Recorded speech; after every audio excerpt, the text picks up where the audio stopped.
Hey everybody, this is Dave Cohen of Guitar Tales, and we are doing our fireside chats. I think we're probably around the 7th or 8th episode of our fireside chats. We've got two guests with us today. We've got Joe Baracata, and we've also got Michael Ghegan. You guys just recorded an absolutely fabulous song, Kindness. And I was telling Joe earlier that I can't get it out of my head. Oh, that's great. And it's, it's a couple of things. First of all, the song is great. Second of all, the message is apropos of the times we're living in and hopefully exiting from. And it's really, like I was talking to Joe earlier, it's a do unto others, right? I mean, just if you put out kindness, you get kindness back. You don't put out kindness, you get something else back. So Joe, you wrote the song, and you play most of the instruments, but you called your old buddy in to play some amazing sax work on it, right? Yes, I wrote the song a year ago, and Mike doesn't know this. When I wrote the song, I envisioned Mike doing some kind of horn on it anyway. But I did have my friend Rich Gertler play piano, and Kelly Nolan sang the ooze, the background vocal, but it was pretty much done, and I know how busy Mike is, and I just sent him a random text going, Mike, you think you might want to lay down a track? And he said, absolutely. But I think Mike just said, what vibe you looking for? And that was it. Well, the song should usually tell you what it wants you to do. Yeah. So you go into it. So what's the process for you, Mike, when you go in like that? Because I understand you came in and most of the tracks were down already, right? Like I was the last. I was the last thing. I think my job as a soloist is to, I would say, use silence as my most powerful tool, especially in pop music. Right. Pop music, the art of playing a solo over pop music or rock music is to tell the best, simplest story that you can that goes from point A to point B in 8 measures. That's pretty cool. Yeah, because the singer's taking care of telling the story. Right. The musicians are filling all the holes and laying down the groove and making you unconsciously move. And the soloist's job is just to add that little bit of flavor on top of it without ever stepping on anyone's toes. You know what I love? What you just said brings no ego to the game. You're about the whole product as opposed to you, which is really nice. Oh, I didn't even see that. I was wondering why you were moving the camera just now. Too much ego will kill your talent. Well, Mike, I remember you saying, like, what are you looking for? And I was like, Englishman in New York. And I go, just dance around my vocals. And you're like, okay. That's it. And I like the comment about, and you hear it with some of the best artists, like you were talking about using silence, right? Yeah. There's an incredible amount of power in a pause. Right. Right. You don't need to, and I think it's a very funny symptom of horn players is to try to go for that high thing when actually the most important thing is just the rhythm that you're playing around with. Right. Right. If we're playing straight ahead jazz, you have so much more time to tell your story. But in a pop song, it's all about just laying down something that has like a symbiotic relationship with the singer's melodies. Right. And by timing what you're doing, you're making the singer, the guitar player, the drummer, the keyboard player sound better because you're picking where you're either going to accentuate something they did or let them shine in that moment because you'll come in the next moment. Sure. Yeah. That's really cool. It's great that, Mike's talking about simplicity because the song is really one chord progression with an added extra chord in the chorus. And I remember writing it a few months ago. I worked on it whatever night. And if you notice, it breaks every time before another vocal comes in. So it breaks and it lets the song's constantly move. It's extremely simple song, but there's a lot going on in there. And I noticed a lot of times some of the best songs are the simplest songs. I mean, obviously Rush and certain bands have been able to write progressive rock commercial songs, but right.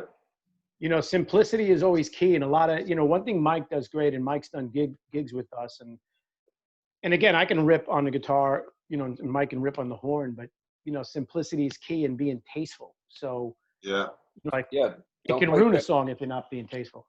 Yeah. Don't play jazz over a pop song. Right. Mhm. Right. You know. I always wanted to do Eddie Van Halen taps during a Bruce song, but I might get rock starred out. It might not sound right. Yeah, That's man. funny. You know, that's ice cream and chili flakes. Yeah.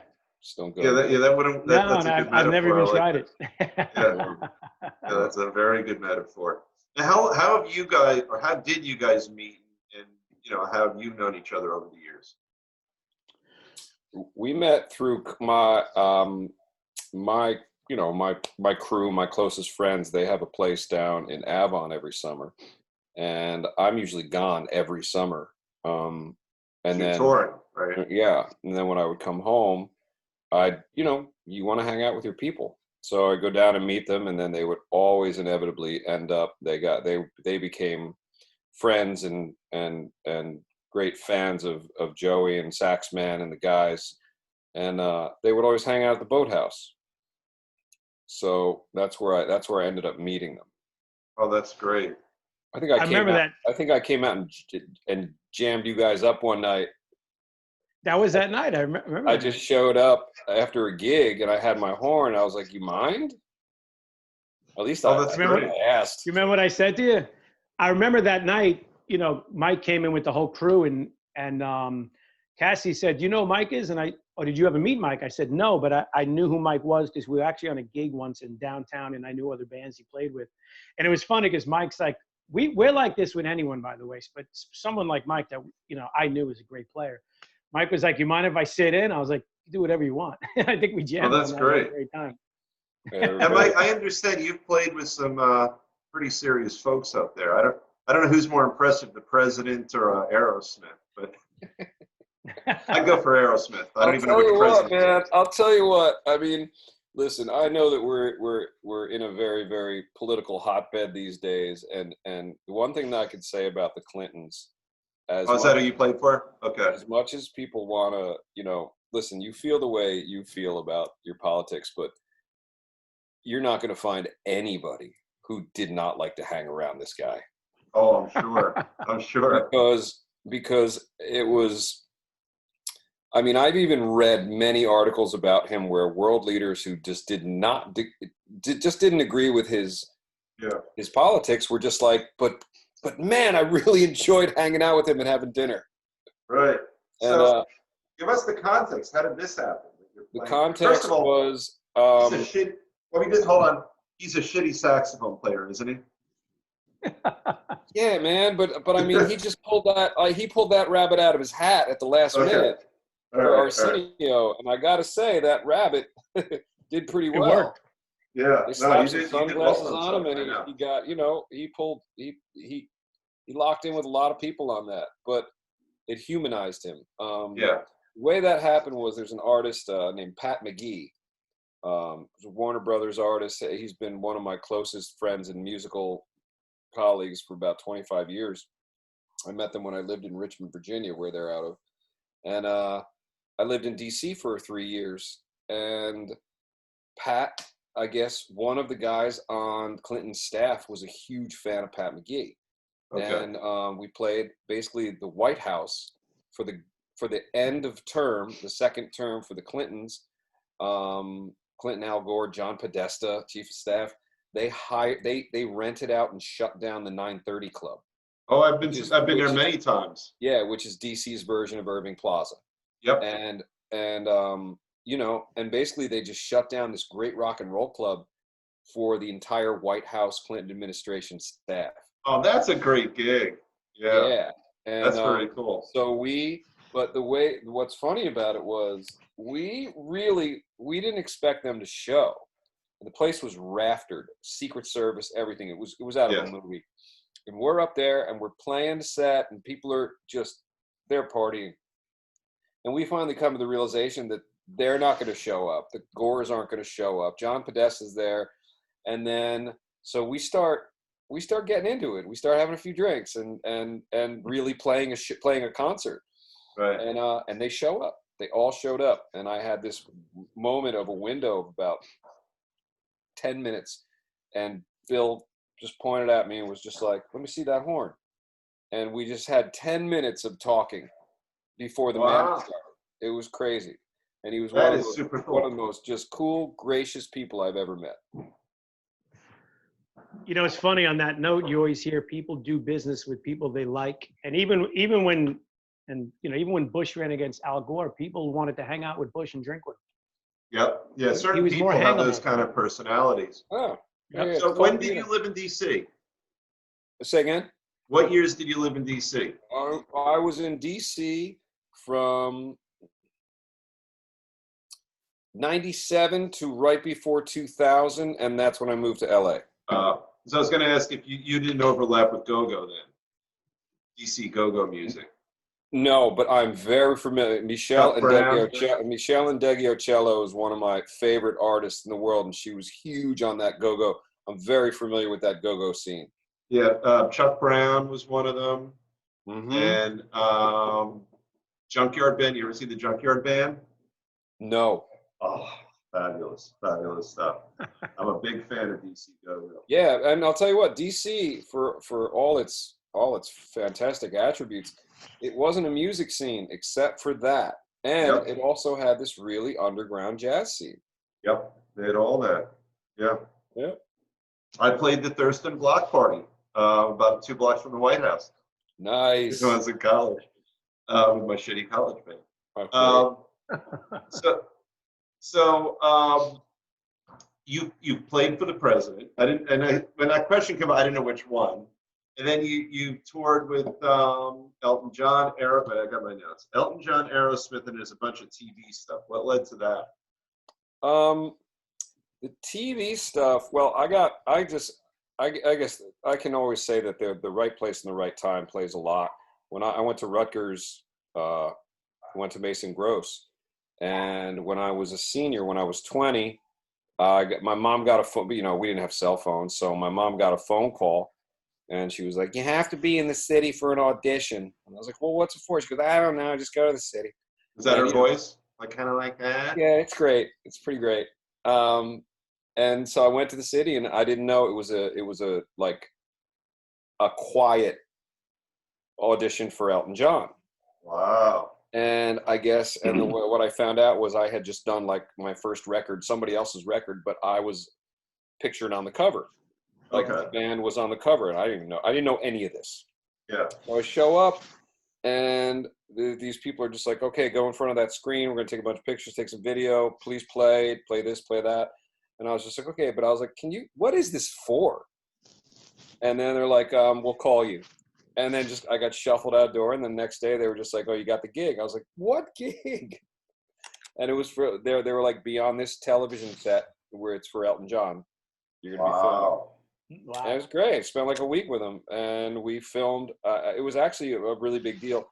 Remember that Coca-Cola commercial that it had like Marilyn Monroe and Humphrey Bogart? It was like the first CGI commercial. Oh, yeah. It was this giant production, and we were there for a while doing that.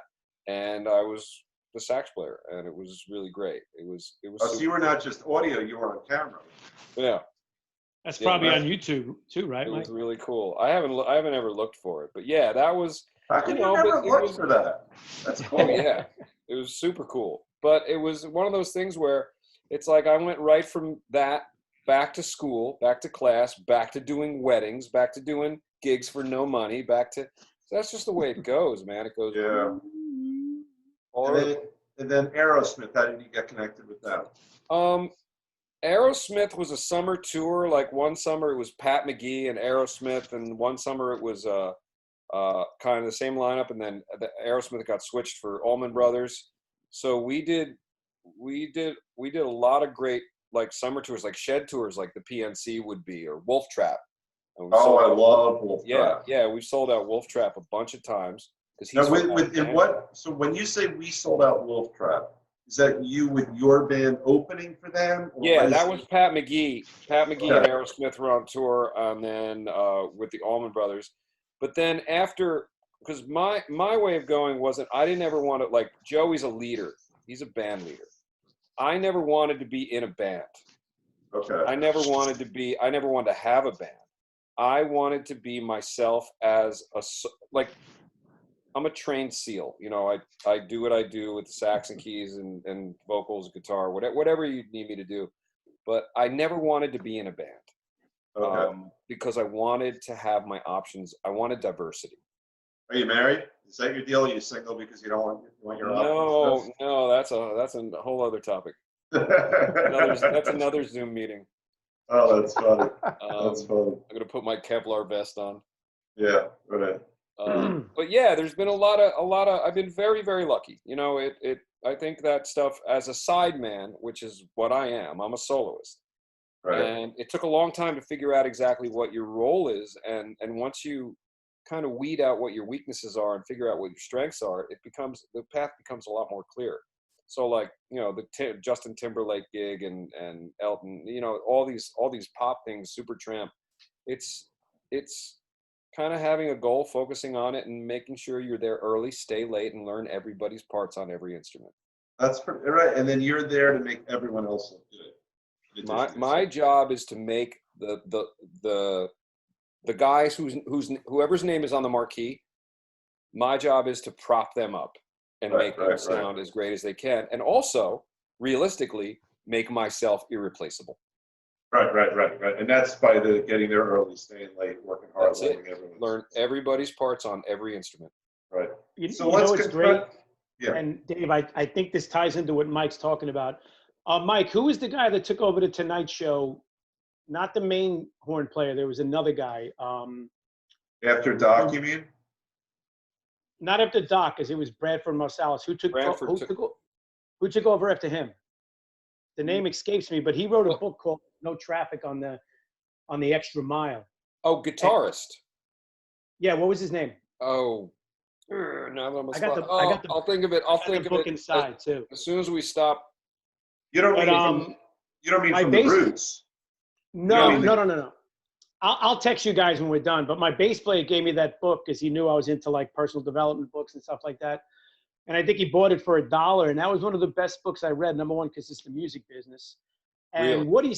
what he spoke about was how if you do things the right way in life, which ties into the song, yeah, your connections grow. And I think Mike had a career like that because Mike's a nice guy. And he spoke about great musicians that were just not nice people that wouldn't get gigs. Yeah. And then there were musicians that understood, you know, how to have people skills.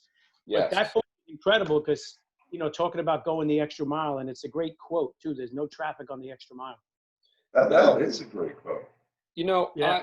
This adage was put into my brain early by someone. I can't remember who said it, but the bottom line was, and this was before I really experienced touring in close quarters. All right, yeah. And it was, you got two choices on who you want to be. You can have a room full of musicians who all know each other, and they know that there's one of two people coming in to fill that last role. And you could bring in I'm only using him as an example, you could bring in the Yo-Yo Ma of just the ultimate player, just the virtuoso player, but that virtuoso player is a dick. Right. Male or female. Or you could bring in the stunningly great, solid player who basically is right there with that other person, but not a celebrity. And they walk into a room and everybody goes, hey! You know, it's like Norm from Cheers walks in the room. You want to be that person. Yep. You want to be, because when you're living on a tour bus and you're driving 12 to 16 hours a night, country to country in Europe, and everyone's in each other's faces 24 hours a day at some point, you have no space, you have to be invisible. That makes perfect sense. You know, we call that in our band, and it took me years to understand. You know, it took me a long time to understand, like, because I used to be the kind of musician where I was so intense, and if I didn't feel a musician was on my level, I wouldn't play with them. You know, like I was to use the word Mike used, I was a dick in my 20s. And then as I realized, you know, I had a regular job, I was a mailman, and I couldn't stand the bosses. They treated you like shit. So it started to dawn on me, like, the hang factor means more than the musicianship in a band. Like, for me, a band leader, if I'm looking to hire someone in a band, I can have someone that's looking to join my band that, like Mike says, might be the greatest player in the world, but if they're a dick, I'd rather take someone that's good. They might not be, you know, world class or the greatest, but I'd rather have someone in the band that I want to hang out with every day. You know, and that is universally applicable in any field. I'm a lawyer. I'd rather be partners or have an adversary who's a decent person. And even in trial, if you know, if I'm relatable and I'm nice, that's relatable to my jury. That's relatable to my judge. Absolutely. You know, and the technical skills, that's only a small piece of it. Yeah, absolutely. It's all about, or as they would say, it's all about the hang. It's all about the hang, right? Dave, is it true that all lawyers want to be rock stars, really? Yes. Yes, it's true. It is true. Yeah. Well, you know what? No, I'll qualify that. It's all litigators. You know, that there's a certain personality of a litigator. If you're a transactional attorney, you're kind of mellow. You're like an accountant. But if you're a litigator, you like to be in front of people. You like to speak. You like to be you know, I'm on stage as a lawyer. I'll give a lecture to a few hundred lawyers, and I'm comfortable doing that, which is when you have a good speak. I just gave, with my partner, we just gave a couple of speaking gigs at New York Law School by 150 lawyers listening to us. And if it goes well, which it did the last couple of times, it's a set. I haven't done stage like you guys. I've done little stuff like college, but I would imagine it's a similar feeling that you get a bit of a high if you're on, you conveyed the message that you want to convey to people. You feel good. You get a lot of positive energy back from the crowd, and it's very positive. So yeah, there's a lot of parallels there. I'd rather be a rock star. Absolutely. But I mean, you're absolutely right. I mean, if you're a trial lawyer, you are an entertainer. Yeah. And the better suited you are to entertain people and really grab their attention and tap into their emotions, then. And I'll even take it a step farther. Just like being a musician, that was a burp I saw. Yes. I had a few today. But as a lawyer, I have to be honest and organic because I'm not relatable. In other words, I never want to convey a message that isn't sincere. So and just like in music, you guys have to be sincere. Your music has to be real. It has to be organic. Just like this conversation has to be, or it's not good. We're not coming in with a script. We're not planning anything. We're having honest conversation. And I think with a lawyer, if we're presenting, if we don't believe what we're saying, I hope it doesn't pass muster with the jury, and it doesn't, Gotcha. Yeah. And all these things are universally. It's pretty cool. I think that goes a long way, and Joe knows this better than anyone because it's how you build your following. If you're honest, if you're an honest player and an honest singer, people are gonna know it. If you're not, they are gonna smell it within 2 minutes. Yeah. They're gonna know you're dialing it in. They know when you're phoning it in, yeah. I know when you're phoning it in, for sure. It's funny, and that's a challenge, I think, of being a performer because, we all know this because anything you do a lot, again, like, Mike said he likes diversity, and that's awesome. So if he's touring next summer, he's probably playing a different set of music. What I had to learn over the years is there's some staples, and Mike could laugh because he's played with our band and many bands around here. American Girl, Rosalita, blah, blah, blah, that you always play.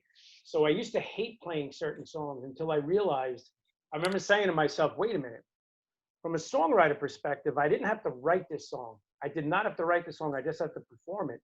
And I can get paid for playing American Girl every time I play it. So it taught me to enjoy the songs because I went through a period in the cover band scene where I really got sick of doing it. I mean, I liked going out and having a few drinks and everything, but I wasn't satisfied musically anymore.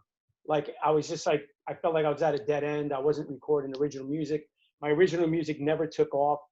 But I have a totally different, and thank God I have this attitude to where like I enjoy the songs that get a reaction. So even when I'm sitting down with someone I'm doing a private event for and they pick songs they want and they say they hate so-and-so song, I might say to them, like, keep in mind, like, you might hate that song, but the other 150 guests that are there are probably going to go crazy.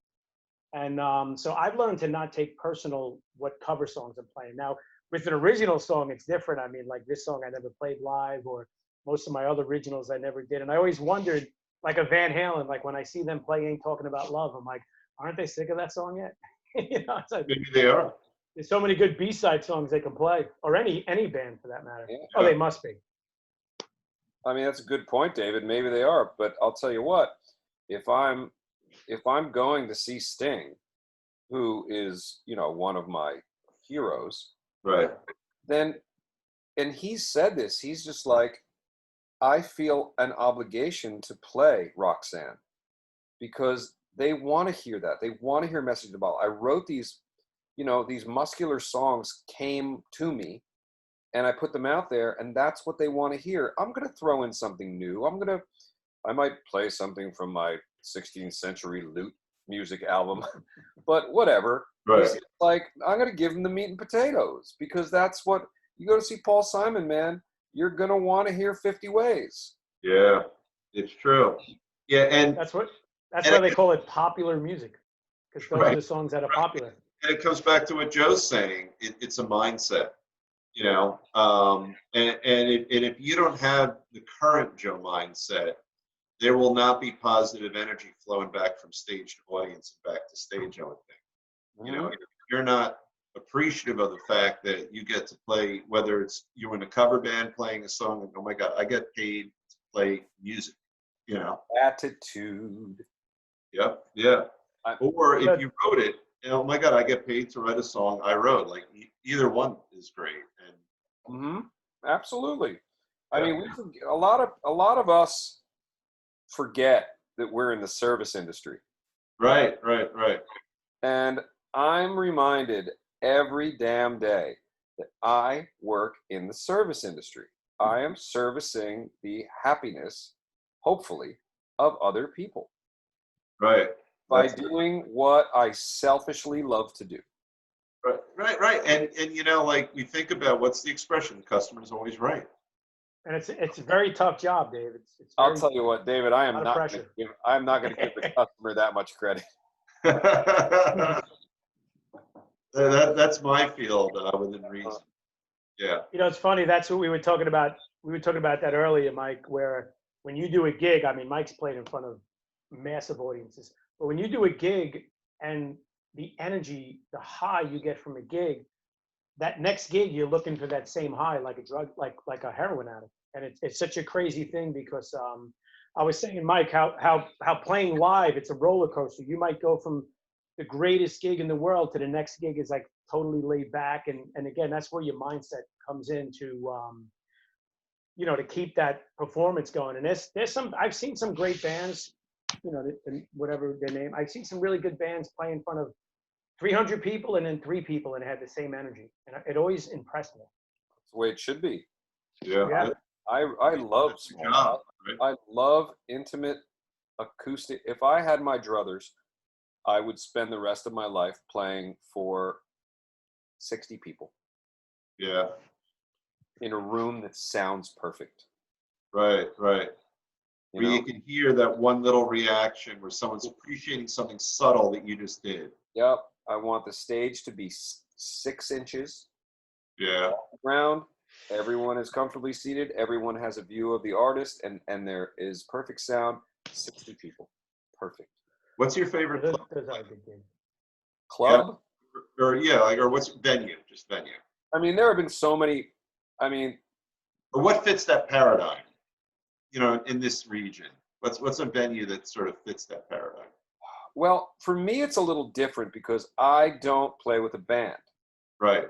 I'm either doing the sax keys vocal thing with somebody or just doing saxophone. But my favorite thing to do when I'm home is this little club in Fairhaven called Nauvoo. Okay. And it's where basically I sit at the piano and have some espresso martinis and heckle my audience for 3 hours. Oh, that's great. I'm a big espresso martini fan. Yeah. That is So that's basically what it is I sit around and lovingly abuse my audience. Oh, that's great. Yeah. And I finally got to see you this winter. Yeah. Came out for date night. So Yeah. which is the bigger? A little wine. Are you more sax, more keyboard? What is both? You know what? I grew up playing saxophone. Keyboards came as an adult, but I became so obsessed with them that, you know, Same level. keyboards, Hammond organ, that's what I do. Right. So I'll just do completely different personalities. I'll go out and do the piano, the piano singer guy. And then if we're on tour, it's sax, piano, singing, harmonica, whatever it calls for. And what kind of gigs have you guys done together?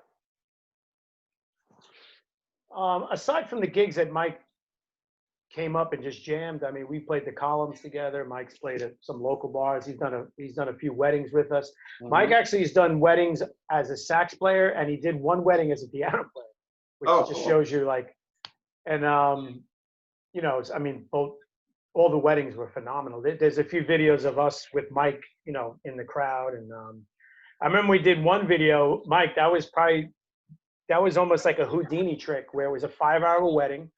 And it was right next door to Nauvoo, the place he was talking about. Oh, yeah. And literally, I don't think you missed a song. Because when we went on a break, Mike went to Nauvoo and sang songs. And then we're just about to go on. I looked to my right, and Mike's like, ready. Yeah, I double booked the night because. Oh, wow. That's a great story.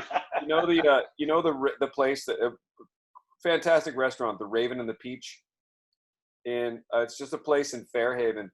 And this restaurateur owns these two places, and the Raven and the Peach is like a 4-star. It's fine dining, and Nauvoo is just this super great weird. I mean, you're in a ski lodge in Fairhaven. Okay. So it's this weird vibe with a giant fireplace, and there are no piano lounges left. Right. Where just comfy leather chairs and a great bar, and so that's like the vibe. And Joe had this marathon wedding booked across the street, and I was like, yeah, it's a mile from my house. But what I'm gonna do is I already had this other gig booked, so I was like, I'm gonna basically run back and forth across the street and do. That's like out of some kind of like some kind of Neil Simon movie. Hey, Dave, I've never asked Mike this question.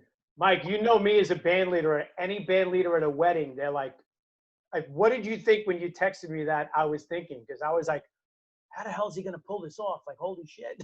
Well, I built in a back door to it. And what I did was I hired another artist. Yes, Scott Elk, right? To be there in case your wedding demanded something different of us, that I had it covered. That's pretty cool. So it was no skin off my back. 2 people made money that night. Yeah. And the audience was entertained in both places. What would have been? That wedding was one of the best weddings of the year, too. I mean, from the second we went on the dance floor, Mike was out there with the other horn players, and we had such a great time. That was fun. It would be it was a great time. Footage of security cameras to see you going back and forth across the street. Sweaty guy in the parking lot. Yeah, probably in a tux, right? Never. No. That was probably a first. Yeah, we don't wear tux, just black suits. Oh, okay. And what about you, Mike? What do you like for a gig like that? Do you wear anything in particular, or you just wear what you wear? You mean for mine? No, I'm like my friends, my close people know that I have my own style, but I take clothes maybe a little too seriously. So Okay. I dress for the gig. Oh, okay. All right. So you do. Dress for the gig. I always dress for the gig. Right. And that's part of the being a responsible professional that you're talking about. Listen, if people are going to come out and see you on stage, you better represent yourself. Right. Don't act like you're there by mistake. Right. Or that it's a hassle to be there. You know, people should leave there going, people should leave your gig telling 6 people, I can't believe what I just saw. Right. And that's what keeps people like Joe so busy, keeps people like you so busy, right? The proof is in the pudding. It's really a cool theme that I've been getting, because we've had the show on, I guess, about 15 months or so. And the people who are successful, they're fun-loving people. They're partiers, but when it comes to the business, they take it very seriously. They do it right. Business is completely separate from your personal feelings towards it. Yeah. You, like I said, and this goes back to the service industry comment. Yeah. Listen, there becomes a point where hopefully in your artistic career, you get to be selfish in a way, but you're never allowed to be more selfish than the needs of your fans or your clients. Right. And never, I would imagine, never crossing that line into being self-indulgent, right? Or not. Well, I mean, sometimes, are we talking about in your musical choices, because I think, because one of the great things about artists are that they are a little out there. They are a little crazy. They stick their foot in their mouth. I mean, Brian Kirk is the reason I moved back to the East Coast. He's one of my best friends. I was in his wedding. We were together most of the day today. He is probably one of the top 3 entertainers I know. Okay. Out of anyone I've ever worked with. Because he has the ability to go on stage and draw in a couple thousand people, stick his foot as far into his mouth as he can by saying the wrong thing, and then win everybody back. Right. But he's unique, Brian. Is there a tension as an artist between what we're talking about, being professional, giving, having the positive attitude about the song that maybe artistically, I'm reminding myself in the back of my head that, this is great. I'm getting paid to play music, but I fucking hate this song, right? And you're balancing all that, right? So when you have the mindset where you're being the consummate professional, you care more about your audience than yourself, but you have that artistic impulse. I want to do this to this song because it will give me artistic satisfaction.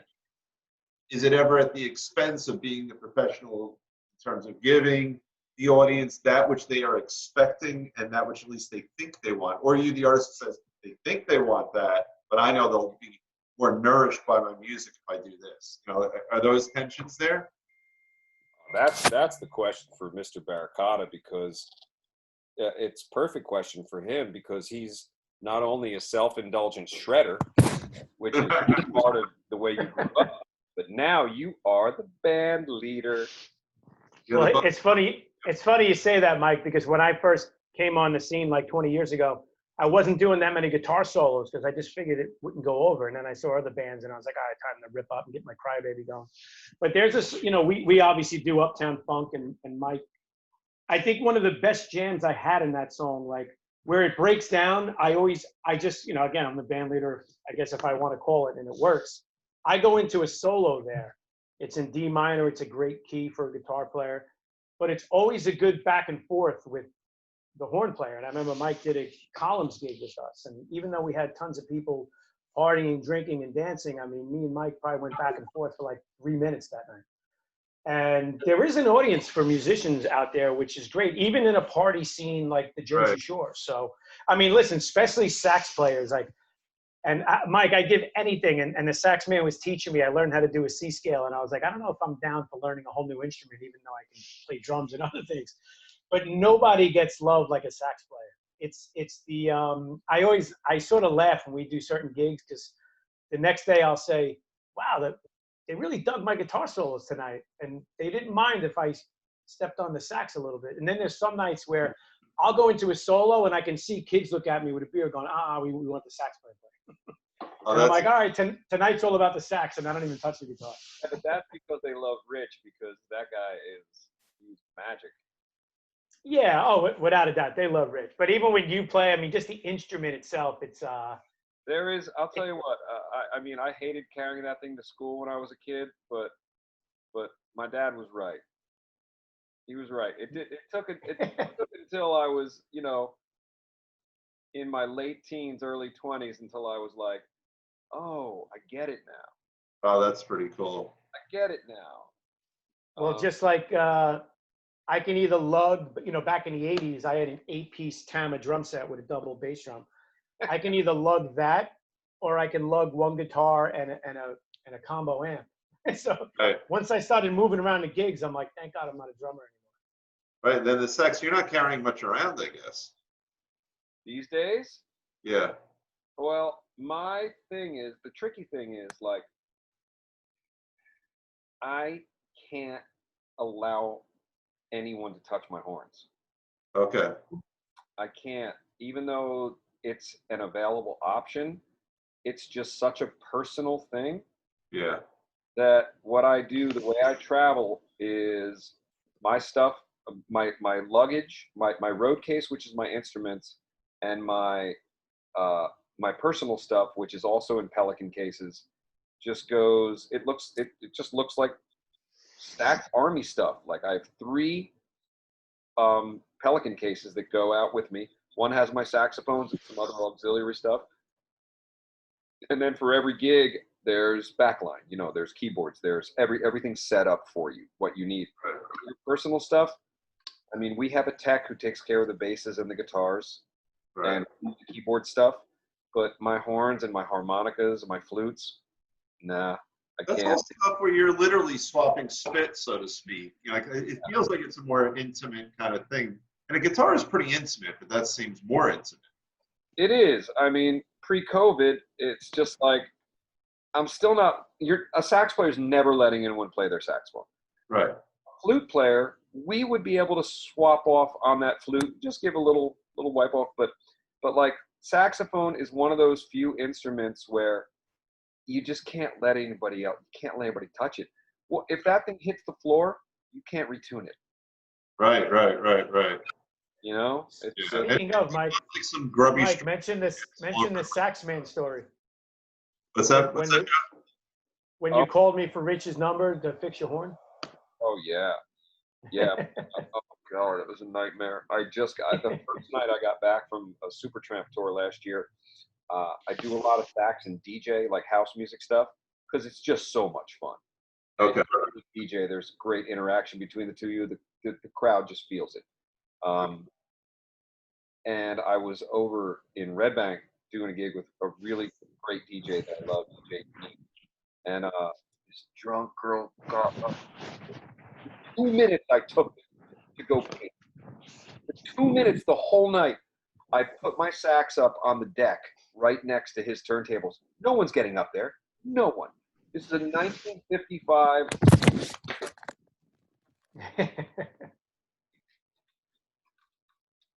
1955 Selmer Mark VI. Like, this horn is, out of like the Indiana Jones archives. And so I come back and my horn is on the floor. My microphone case is everywhere. My horn's like dented and I'm just like, just some drunk girl tried to crawl up on the DJ booth, and when she was falling, she grabbed my saxophone. Oh my God. And that's the first night I got home. So it was just like, I called Joe. My repairman was not in the country. And I went over to Saxman's house, and we had a hang like we always do. And he's a genius, man. He is a genius. Oh, yeah. That's pretty cool. He can almost fix anything, Richie. It's amazing. For a hip replacement next time. That is pretty cool. So let me ask you this. So what do you guys have going on? We're hopefully slowly going to start exiting COVID. What's next on each of your timelines, if you know? Well, I personally don't know, but we have a lot of private events and a lot of weddings got postponed. So, a lot of couples are calling me, they're hoping for like August. A lot of even most of our July, August weddings have been moved. So it looks like to me, September, October, we will get really busy. And you're generally a well-booked guy, like a ridiculously well-booked guy, right? Yeah, we had like 52 weddings this year, which is more than I've ever done. I think the year before we did like 42. So It's a I'm lot. always a goal setter, and like, you know, I mean, I seem like a train wreck because I have a $400 guitar that I leave in my car, whether it's 40 below or 600 degrees, and the thing never goes out. So I'm the opposite of Mike. But as far as when my goals are for, like, you know, certain things with business or the band or whatever, you know, because honestly, the bar scene's very like, you can be extremely booked one year and then the next year you're not booked at all. So Okay. I realized that the future of private events was probably a better, you know, avenue for us to take. But yeah, I mean, I hope it opens up, and we actually have an outdoor gig on the 20th at my friend Tim's house. It's his wedding day. So we're going to do a trio in the yard. And then next year, literally a year later, we'll do the actual wedding. Oh, very cool. And Mike, what do you have going on? Our entire 2020 world tour that was sold out is canceled. Oh, So, you know what? That's great. I mean, it's not great, but it's completely fine because what it has, it's kind of figure out what's next. And what has happened is I've gotten into all of these new relationships, collaborating with different people. And I've got a new video coming out of a Chapman thing that I just redid, and I'm working on all the publishing to that right now. But I'm very excited. We're gonna have to talk because when something nice, and I think I'm leaving this week for Europe for recording with. You ever heard of Pooh Bear? no. Jason, he is Justin Bieber's main writer, and so his writing team. I was with these guys in Paris a few months ago, and we're finishing the sessions in Europe the next 2 weeks. So we're gonna all meet up and fly over there this week and finish up 2 weeks of writing. And That's cool. And I'm finding a theme that everyone I talk to, including we had an actor, Alex Scooby, on recently, their creative juices really, you know, like through the pandemic, their creative juices are kind of invigorated, stretched in directions that maybe one wouldn't have planned on, but they benefited from. well, I mean, think about, and this is for anyone in any vernacular of their life. What's the most common thing that adults say?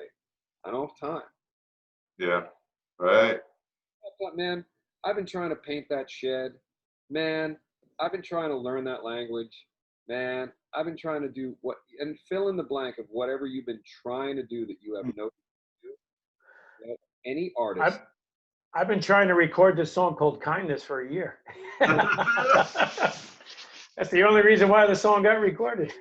You know what? That was the most perfect segue. 'Cause, you know what I love Literally, about the during shows? that time.